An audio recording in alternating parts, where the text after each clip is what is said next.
ఈ దేశంలో అట్టడుగున ఉన్నటువంటి మనుషులు ఎవరయ్యా అంటే భారతదేశంలో దళితులు.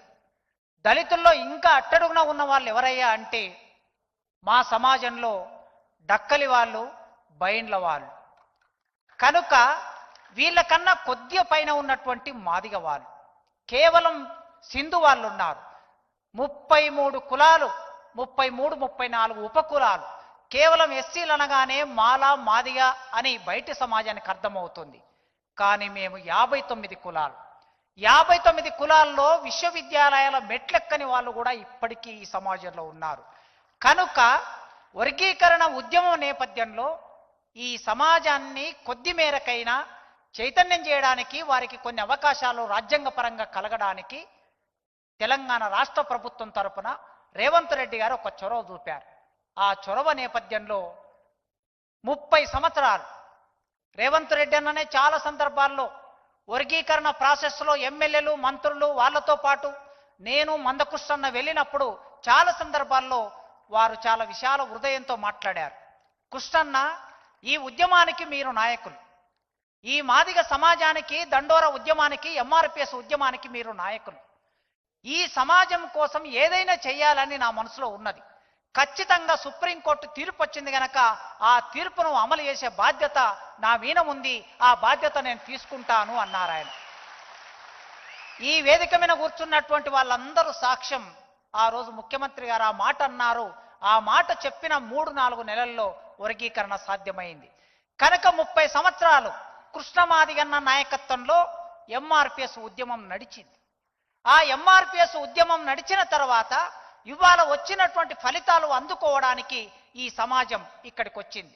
ఇక్కడ ఉన్న వాళ్ళలో 2000 సంవత్సరం నుంచి ఉద్యోగాలకు వచ్చిన వాళ్ళు ఎక్కువ మంది ఉంటారు, నాతో సహా. రేవంత్ అన్న, మందకృష్ణన్న నాయకత్వంలో జరిగిన వర్గీకరణ ఉద్యమం, లక్షలాది మంది ప్రజలు, మాదిగ ప్రజలు చేసిన వర్గీకరణ ఉద్యమ ఫలితంగా యూనివర్సిటీలో అసిస్టెంట్ ప్రొఫెసర్గా ఉద్యోగంలో చేరినటువంటి వాడిని నేను. ఇది నాకు చెప్పుకోవటం అనేది గర్వకారణం. ఎందుకంటే ఆ ఉద్యమ ఫలితంగా ఇక్కడ మీ ముందుండి నేను మాట్లాడుతున్నాను గనక. ఈ నేపథ్యం నుంచి మనం చూసినప్పుడు ఎదిగినటువంటి మా ఉద్యోగస్తులు మీ ప్రభుత్వం కోసం, వివిధ రకాల ప్రభుత్వాల కోసం పనిచేస్తూ వస్తున్నారు. మేమందరం కూర్చున్నప్పుడు వాళ్ళ ఆవేదన ఒకటి ముందుకొచ్చింది. ఏదైనా ఒక ప్రభుత్వం ఉన్నప్పుడు ఉద్యోగస్తులు ఏ పార్టీ సభ్యులు కాదు. ఎవరికైనా విశ్వాసాలు ఉంటాయి, రాజకీయ విశ్వాసాలు. నాకు నా రాజకీయ విశ్వాసాలు ఉన్నాయి. ఇక్కడ కూర్చున్న వాళ్ళకి మీ రాజకీయ విశ్వాసాలు ఉన్నాయి. ఏ విశ్వాసాలున్నా ప్రభుత్వం కోసం, ప్రజల కోసం చిత్తశుద్ధిగా పనిచేసే బాధ్యత మా అందరి మీద ఉన్నది. ఆ పని మేమందరం చేస్తూ ఉంటాం. కానీ ఏమైనా సమస్యలు వచ్చినప్పుడు మేము ప్రభుత్వం వరకు చేరుకోవాలంటే, మంత్రుల వరకు చేరుకోవాలంటే, అధికారుల వరకు చేరుకోవాలంటే మాకు ఒక లైజనింగ్ చేసే మనుషులు లేని ఒకానొక సమస్యని మేము ఎదుర్కొంటున్నాం. అందుకే అలాంటి మీ ప్రభుత్వంలో కూడా అలాంటి సమస్య ఉండకూడదని మేము కోరుకుంటున్నాం. ఒక డిపార్ట్మెంట్కు సంబంధించిన ఒక ఎంప్లాయీ నాయకుడు, ఉద్యోగ సంఘం నాయకుడు, లేకపోతే ఒక ఆఫీసర్ మీ దగ్గరికి రావడానికి మాకు ఒక సులభమైన మార్గం ఉండాలని మేము కోరుకుంటున్నాం. మా సమస్య చెప్పుకోవటం, అసలు సమస్య పరిష్కారం అవుతుందా కాదనే తర్వాత సంగతి. కనీసం సమస్య చెప్పుకుంటే మా కడుపులో ఉన్న బాధంతా బయటికి వస్తుంది. ఆ చెప్పుకునే ఒక అవకాశం ఉండాలని ఇక్కడున్న ఈ వేలాది మంది ఉద్యోగస్తులు కోరుకుంటున్నారు. ఈ క్రమంలో చిన్న చిన్న విషయాలన్నా మీరు వర్గీకరణ చేశారు. దామోదర్ సార్ వేదిక మీద ఉన్నారు, వారు ఆరోగ్య శాఖ మంత్రిగా ఉన్నారు. బుడగజంగం నుంచి, సింధు వాళ్ళ నుంచి, మోచి వాళ్ళ నుంచి, లేదా బైండ్ల వాళ్ళ నుంచి ఎంతమంది డాక్టర్లు అయ్యారో సార్ దగ్గర డాటా ఉన్నది, ప్రభుత్వం దగ్గర డాటా ఉన్నది. వర్గీకరణ వల్ల సీట్లు పెరిగాయి, వర్గీకరణ వలన ఉద్యోగాలు కూడా కొన్ని వచ్చాయి. కానీ వర్గీకరణ జీవో ప్రమోషన్లకు ఇంప్లిమెంట్ కాకపోవటం మూలంగా ఇంతమంది మేము ప్రమోషన్లు పొందలేని పరిస్థితి ఒకటి ఉన్నది. ఈ జీవో ఇవ్వటం మూలంగా మీకు ₹1 కూడా బర్డన్ పడదు, కేవలం ప్రమోషన్కు ఉపయోగపడుతుంది. ఆ తర్వాత మా ఉద్యోగస్తులు BA డిగ్రీ చేసి, BEd చేసి టీచర్గా చేరతారన్నా. చేరిన తర్వాత మేము MA చేసుకోవాలనిపిస్తుంది, PhD చేసుకోవాలనిపిస్తుంది. మీరు ఈ మధ్య చెప్తూ ఉన్నారు, చదువుకోండి, జ్ఞానం పొందండి, ఉన్నత స్థానంలోకి రండి అని చెప్తూ ఉన్నారు. మేము చదువుకోవడానికి ఎప్పుడో SR శంకరన్ పెద్దవారు ఉన్నప్పుడు ఈ దళితులకి చదువుకోవడానికి ఒక జీవో ఉండాలని వారు జీవో తీస్తే ఆ జీవోను పక్కన పెట్టి ఒక చిన్న మెమో తీసుకొచ్చి దానికి ఆటంకాలు సృష్టించారు. కనుక దాని వలన మీకు ఒక్క రూపాయి మీ ప్రభుత్వానికి బర్డెన్ పడదు. కనుక వెంటనే ఉన్నత విద్య చదువుకోవడానికి ఒక జీవో. తర్వాత అడప్పెసి పేరు మీద చాలా డిపార్ట్మెంట్లలో ప్రమోషన్లు ఇవ్వటం లేదన్నా. ఉదాహరణకి నేను ఓపెన్ కేటగిరీలో ఉద్యోగంలోకి వస్తే నా ప్రమోషన్ కూడా ఓపెన్ కేటగిరీలోనే వస్తుంది. ఓపెన్లోనే నేను ప్రమోషన్లోకి వెళ్తా. కానీ యాజ్ ఎ బీయింగ్గా నేను ఎస్సీగా పుట్టాను గనక మీ ఎస్సీ అనేవాడు ఒకడు వచ్చాడు గనక రిజర్వేషన్లో వచ్చినటువంటి ఇంకొకరికి ప్రమోషన్ ఇవ్వడానికి వీలు లేదని చాలా రకాల అడ్డంకులు సృష్టించి కోర్టుల కేసులు వేసి ఇబ్బంది పెడుతున్నారు. ఆ విధంగా అయితే మా వాళ్ళు జూనియర్ అసిస్టెంట్గా వచ్చిన వాళ్ళు జూనియర్ అసిస్టెంట్గానే రిటైర్డ్ అవుతారు, సూపరింటెండెంట్గా వచ్చిన వాళ్ళు సూపరింటెండెంట్గానే రిటైర్డ్ అవుతాడు, అసిస్టెంట్ ప్రొఫెసర్గా వచ్చిన అసిస్టెంట్ ప్రొఫెసర్ రిటైర్డ్ అవుతాడు, ఎస్జిటిగా వచ్చిన వాళ్ళు ఎస్జిటిగానే రిటైర్డ్ అవుతారు. కనుక అన్న ఇది ఒక చిన్న విషయం మీరు పట్టించుకుంటే ఒక 2-3 గంటల్లో పరిష్కారం అయ్యేది. మాకు న్యాయంగా రావాల్సిన ప్రమోషన్ అది. కనుక ఇన్ని డిపార్ట్మెంట్లో ఈ సమస్య ఉన్నది, దాని గురించి కూడా మీరు ఆలోచించండి అన్న. ఈ సమస్యలతో పాటన్నా ఇవాళ నేను ఇక్కడ మాట్లాడుతున్నానంటే మా పూర్వీకులు జాంబవంతుడు భూమికి 6 నెలల ముందు పుట్టారు అని చెప్తారు.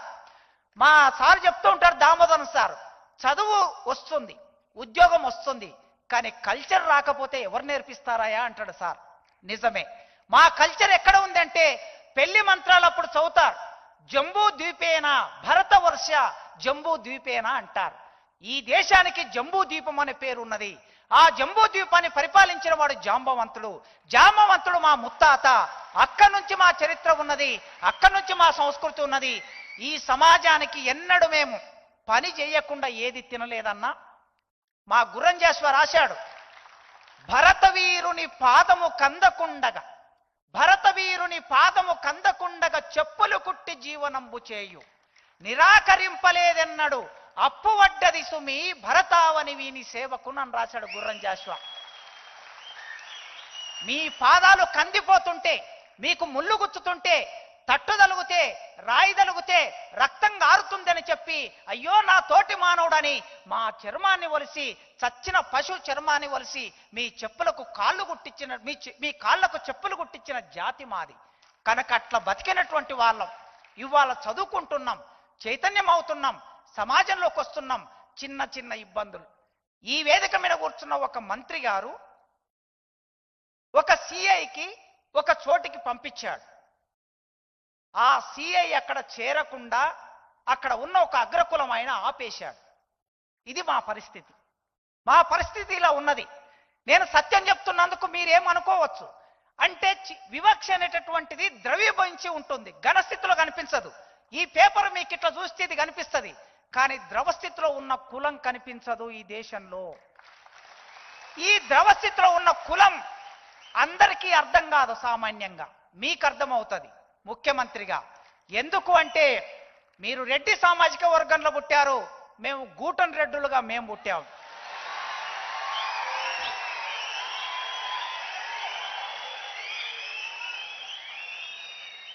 మీకు నాగలుంటే మీ నాగలికి తాళ్ళు వేనిచ్చాం, మీకు ఎద్దులుంటే మీ ఎద్దులకి 3 గంటలు కట్టించాం, మీరు బండి నడపాలంటే మేము చెర్నకోల చేసి ఇచ్చాం, మీరు నడవాలంటే కాళ్ళకు చెప్పులు ఇచ్చాం. ఇట్లా మీ వ్యవసాయంతో మా జీవితం ముడిపడి ఉంది. ఇది ఉత్పత్తి క్రమంలో ఉన్న జీవితం. అందుకే పాలమూరు జిల్లా నుంచి, పేదరికం నుంచి, నల్లమల్ల నుంచి వచ్చినటువంటి మీకు ఈ విషయం తెలుసు, ఈ విషయం అర్థం చేసుకోగలరు కులం యొక్క ప్రభావం ఎట్లా ఉంటుందని. అందుకే ఈ సమస్యలన్నీ అనుభవిస్తున్న మాకు మీరు కాస్త చొరవ చూపితే, మీరు అనుకుంటే కొంత మేరకైనా మేము ముందు వరుసలోకి రాగలుగుతాం. మా ఉద్యమంలో ఇప్పటి వరకు దాదాపు 12-13 మంది అమరులయ్యారన్న. ఆంధ్ర ప్రాంతంలో అమరులైన వాళ్ళు ఉన్నారు, తెలంగాణ ప్రాంతంలో అమరులైన వాళ్ళు ఉన్నారు. పాపం ఆ కుటుంబాలు రోడ్డు మీద పడి ఉన్నాయి. ఆ అమరుల జీవితాలు హాస్పిటల్లో తల్లిదండ్రులు పడి ఉన్నారు. వాళ్ళని సాదుకోవలసిన బిడ్డలు చనిపోయారు ఉద్యమం కోసం. ఆ ఉద్యమంలో వాళ్ళు చేసిన పోరాటం వలన ఇవాళ మేం ఫలితం అనుభవిస్తున్నాం. 5 మందో 6 మందో ఉంటారన్న. దామోదరం గారు లేదా మా అడ్లూరు లక్ష్మణ ఒక లిస్ట్ ఇస్తారు, దయచేసి ఆ కుటుంబానికి ఒక్క ఉద్యోగం ఇవ్వండి, మీరు కట్టించే డబుల్ బెడ్రూమ్లో ఒక ఇల్లు ఇవ్వండి. మేమేం పెద్ద కోరికలు కాదు, ఇది ఒక చిన్న కోరిక. ఆ కుటుంబాలు తలుసుకుంటా ఈ ఉద్యమం వలన. దానితో చిట్ట చివరి మాట చెప్పి నేను ముగిస్తా. అన్నకు తెలుసు 100 సంవత్సరాల కిందట రెడ్డి సామాజిక వర్గం వాళ్ళు చదువుకోవడానికి హైదరాబాద్లో ఎక్కడ ఉంటారో గ్రామాల నుంచి వచ్చిన పిల్లలు అని అంటే ఆ రోజు ఉన్నటువంటి జమీందారులు హైదరాబాద్లో రెడ్డి హాస్టల్ కట్టారు. వాళ్ళు వచ్చి హాస్టల్లో ఉండి నిజాం కాలేజీలో చదువుకున్నారు. ఆ తర్వాత బ్రాహ్మణులు వచ్చారు, బ్రాహ్మణ హాస్టల్ కట్టుకున్నారు. రెడ్డి హాస్టల్ హ్యాబిట్స్ కాచిగూడకు దగ్గరగా ఉంటుంది. తర్వాత వెలమలు వచ్చారు, వెలమల హాస్టల్ కట్టుకున్నారు కాచిగూడలో. తర్వాత గౌడ్లు వచ్చారు, గౌడ హాస్టల్ కట్టుకున్నారు కాచిగూడలో. ఆ తర్వాత పద్మశాలీలు వచ్చారు, పద్మశాలి హాస్టల్ కట్టుకున్నారు కాచిగూడలో. ఇట్లా అన్ని సామాజిక వర్గాలకు హాస్టల్ ఉన్నాయి. పివి నరసింహారావు గారు ముఖ్యమంత్రిగా ఉన్న రోజుల్లో కాచిగూడ నింబోలి అడ్డలో దళితులకి ఒక హాస్టల్ కట్టించారు. ఆ హాస్టల్ కట్టించి ఇప్పటికీ 50 ఏళ్ళు అయింది. అది శిథిలావస్థలో ఉన్నది. దాన్ని గతంలో మూసేశారు. మీరు అనుకుంటే అక్కడ హాస్టల్ నిర్మాణం చేస్తే నేను అక్కడ చదువుకొని హాస్టల్లో చదువుకొని వచ్చాను. కొన్ని వేల మంది లక్షల మంది విద్యార్థులకి నింబోలి అడ్డ హాస్టల్ ఒక ఆధారం. మాకు ఈడ ఉన్న ఎంప్లాయీస్ లో 50% ఎంప్లాయీస్ అక్కడ హాస్టల్లో ఉండి చదువుకున్న వాళ్ళు. మీరు అనుకుంటే ఒక్క క్షణంలో ఆ హాస్టల్ భవనం శిథిలంలో ఉన్నది. దాన్ని డిస్మెంట్ చేసి ఒక కొత్త భవనం కడితే మాకు ఆధారంగా ఉంటుంది. మీరు ఒక్కసారి ఆలోచించండి. బంజారాలకి బంజారా భవనం ఉన్నది, ఆదివాసులకి కొమరం భీం భవనం ఉన్నది. కానీ మాకు భవనం లేదన్నా. మీరు ఫోర్త్ సిటీలో ఇస్తారో, బంజారాయిల్స్లో ఇస్తారో, జూబ్లీస్లో ఇస్తారో, ఆ భవనానికి జాంబావు భవనం అని పేరు పెడతారో. ఎప్పుడైనా మీరు మొన్న బంజారా భవన్కి వచ్చారు సేవలాల్ మహారాజ్ జయంతికి. ఫస్ట్ టైం నేను అక్కడికి వచ్చాను. చాలా అద్భుతంగా ఉంది భవనం. మరి రేపు ఇవాళ మేము ఈ మీటింగ్ పెట్టుకోవడానికి ఇక్కడికి వచ్చి దీనికి ఒక 2-3 లక్షలు పే చేసి ఇక్కడ మీటింగ్ పెట్టుకుంటున్నాం. ఒకవేళ మాకంటూ ఒక జాంబావు భవనం ఉంటే అప్పుడు మా మీటింగ్ అక్కడ ఆ భవనంలో జరుగుతుంది.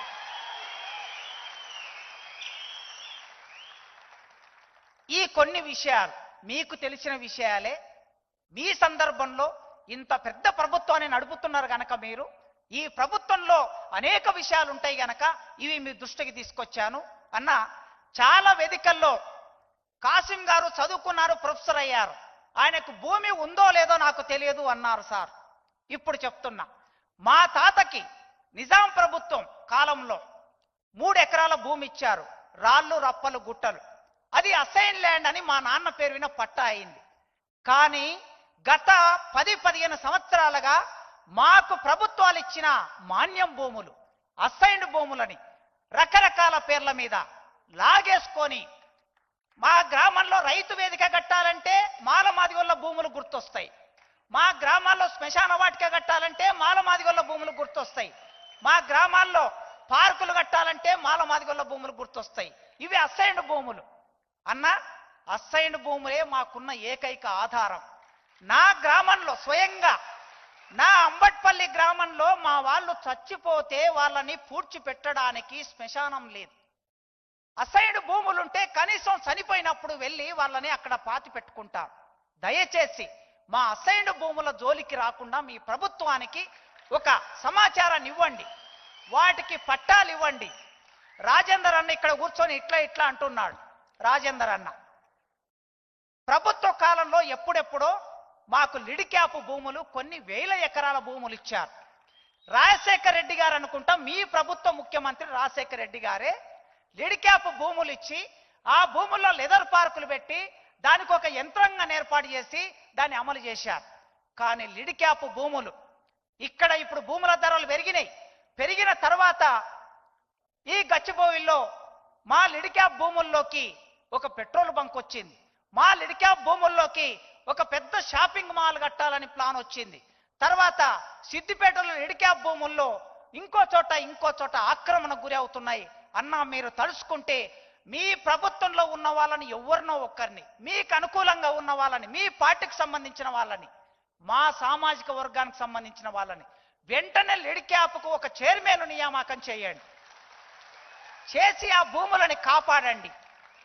ఈ కొన్ని ఈ ఈ కొన్ని అంశాలు మీ ముందు పెడుతున్నా దయచేసి మీరు సహృదయం ఉన్నవాళ్ళు మా గుర్రంజాస్ప ఏమన్నాడంటే వాని కన్నీటి కథ సమన్వయంబు చేయ ఆర్ధ హృదయంబు కూడా కొంత అవసరంబు. ఇది మా కన్నీటి కథ. ఈ కన్నీటి కథని సమన్వయం చేసే ఆర్ధ హృదయం మీకున్నది. కనుక ఈ విషయాలని మీ ముందు పెట్టాను. ఇది ఉద్యోగుల సభ. మా ఉద్యోగులు ఏకతాటి మీద ఒక చైతన్యవంతంగా మా సమాజాన్ని విముక్తి చేయడానికి మా ప్రయత్నం చేస్తాం, మా ఆలోచన చేస్తాం. మేము మాత్రమే కాదు, ఇంకా ఉద్యోగాల్లోకి రావాల్సిన వాళ్ళు చాలా మంది ఉన్నారు. వాళ్ళ కోసం కూడా మా జ్ఞానాన్ని, మా సమయాన్ని, మా డబ్బును మేము వెచ్చిస్తాం. మా కృషి మేము చేస్తాం. ప్రభుత్వాన్ని ఎవరైనా మీకు ఒక విజ్ఞప్తి చేస్తున్నా, ఆఫీస్కు వెళ్ళకపోతే తప్పు, చైర్మన్ కూర్చొని సరిగ్గా పని చేయకపోతే తప్పు, టీచర్ అయి క్లాస్ రూమ్కు వెళ్ళకపోతే తప్పు, సరైన పాఠం చెప్పకపోతే తప్పు. రాకపోతే నేర్చుకోండి ప్రియమైన ఉద్యోగస్తులారా, రాకపోతే నేర్చుకోండి అంటారు. వీళ్ళు రిజర్వేషన్లో వచ్చారు, వీళ్ళకు పని రాదు అనే పరిస్థితి తెచ్చుకోవద్దు. ఒక్కసారి ఉద్యోగంలోకి రావడానికే మనకు రిజర్వేషన్, పని తప్పించుకోవడానికి రిజర్వేషన్ కాదు, పాఠం తప్పించుకోవడానికి రిజర్వేషన్ కాదు. దయచేసి మీరు ఉద్యోగం మనం నెల జీతం తీసుకుంటున్నామంటే, నేను 2,80,000 జీతం తీసుకుంటున్నా యూనివర్సిటీలో. ఈ జీతం డబ్బులు ఎవరివి?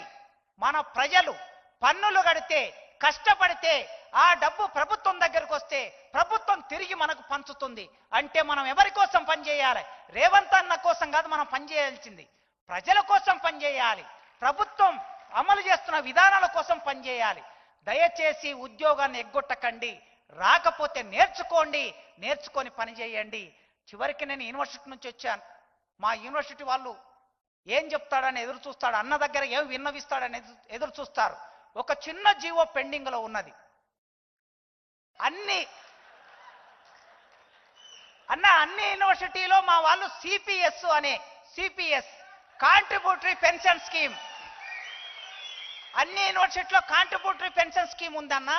దౌర్భాగ్యం ఏమంటే 108 సంవత్సరాలు దాటిన మా యూనివర్సిటీలో కాంట్రిబ్యూటరీ పెన్షన్ స్కీమ్ లేక మా ప్రొఫెసర్లు బాధపడుతున్నారు.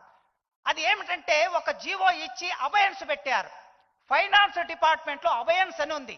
అబయన్స్ అని తీసేస్తే దాని మీద వాడే 20 కోట్ల బర్డన్ మా యూనివర్సిటీ పెట్టడానికి సిద్ధంగా ఉంది మా వీసీ గారు.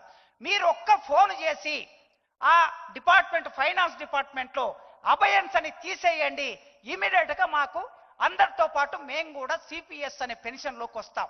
నాకైతే ఓల్డ్ పెన్షన్ ఉన్నది, కానీ మా మిత్రులు చాలా మంది ఓల్డ్ పెన్షన్, ఈ కొత్త పెన్షన్లు కూడా లేక బాధపడుతున్నారు.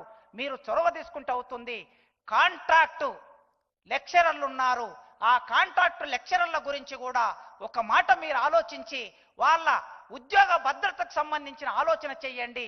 వెంటనే విశ్వవిద్యాలయాల జ్ఞానానికి కేంద్రాలు గనక మీకు ఎన్నో సందర్భాల్లో నేను విన్నవించుకున్నా, మా విశ్వవిద్యాలయాల్లో ఉన్న 2,000 పోస్టులని భర్తీ చేయాలని మీకు విన్నవించుకుంటూ నా ఉపన్యాసాన్ని ముగిస్తున్నా.